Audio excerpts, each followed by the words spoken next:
আসসালামু আলাইকুম। ড্রোন প্লেসে আমি সাফাত বলছিলাম। তো নতুন আরো একটি ভিডিও নিয়ে চলে আসলাম। আজকে আমি কোনো ড্রোন নিয়ে কথা বলবো না। আজকে কথা বলবো হলো আমাদের থেকে যে টয় সেগমেন্টের ড্রোনগুলো আপনারা কালেকশনে রাখছেন বা পারচেজ করতেছেন, সেমি প্রফেশনাল টয় ড্রোন, এইগুলো কিভাবে উড়াতে হয়। অনেক ক্লায়েন্টের কমপ্লেইন থাকে যে ভাই আমার ড্রোনটা এক সাইডে চলে যেতেছে, আমার ড্রোনটা স্টেবল না। এই বিষয়টা নিয়ে আজকে কথা বলতে আসলাম। তো আজকে আমার সামনে আছে GS39P। এটা বাংলাদেশে এর মধ্যে বাংলাদেশের মধ্যে এখন যে রেঞ্জটা পাচ্ছেন আমরা অনলি বাংলাদেশের মধ্যে দিচ্ছি ৮৫০০ টাকার মধ্যে, কিন্তু এই মডেলটা আমাদের থেকে সংগ্রহ করতে পারেন আপনি চাইলে। ঠিক আছে, আমি বেশি কথা না বাড়ে আমি সরাসরি এটার যে টেকনিশিয়ান যে প্রবলেমগুলো আছে আপনারা যেগুলো বুঝতে প্রবলেম হয় সেগুলো একটু শেয়ার করি। জাস্ট আপনি আপনার ড্রোনটা ফার্স্টে অন করবেন। ড্রোনটা অন করার পর আপনি রিমোট কন্ট্রোলটা অন করবেন। প্রথমে আগে ড্রোনটা অন করতে হবে, পরে রিমোটটা অন করতে হবে। তারপর একটু সময় নেবেন, সময় নেওয়ার পর দেখবেন যে আপনার ক্যামেরা চলে আসছে।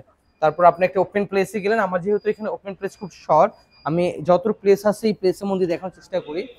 তার পরবর্তীতে আপনি এই দুইটা জয়স্টিক এই কোণাকুনি নিতে হবে ফার্স্টে। হ্যাঁ, মানে দুইটা একসাথে দিবেন। এটা দেখেন লাইটটা বিপিং করে।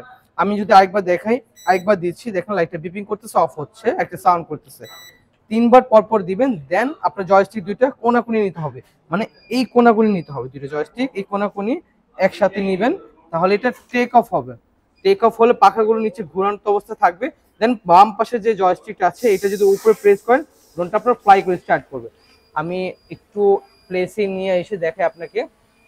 দেখেন, আমি কিন্তু ড্রোনটা ছেড়ে দিচ্ছি, ড্রোনটা কিন্তু স্টেবল একটা জায়গায় আছে। ড্রোনটা কিন্তু এক জায়গা কোনাকুনি চলে যাচ্ছে না বা আউট অফ কন্ট্রোলে যাচ্ছে না, সেম এক প্লেসই পাচ্ছেন। আমি কিন্তু রিমোটটা যদি শো করি, আমার রিমোট কিন্তু আমার কন্ট্রোলের বাইরে, আমি হাতে কোনো কন্ট্রোল করতেছি না।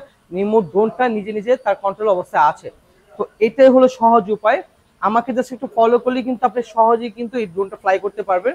আর এটার যে লাইটিং কথা বলবো আমি, GS39P, এটা মাস্ট একটা বেটার অপশন এই মডেলটা।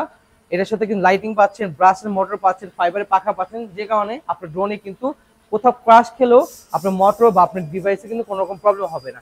তো আমি এটা যদি স্টেবলেশনটা দেখেন, আমি যদি এটা নিচে দিক বাম করি, তারপর দেখেন এক সাইডে কিন্তু সুন্দর করে চলে আসতেছে।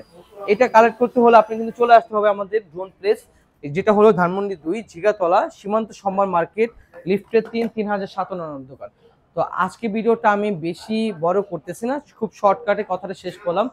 তো সবাই ভালো থাকবেন, সুস্থ থাকবেন এই কামনা করছি। আর অগ্রিম সবাইকে ঈদ মোবারক জানাচ্ছি। আসসালামু আলাইকুম।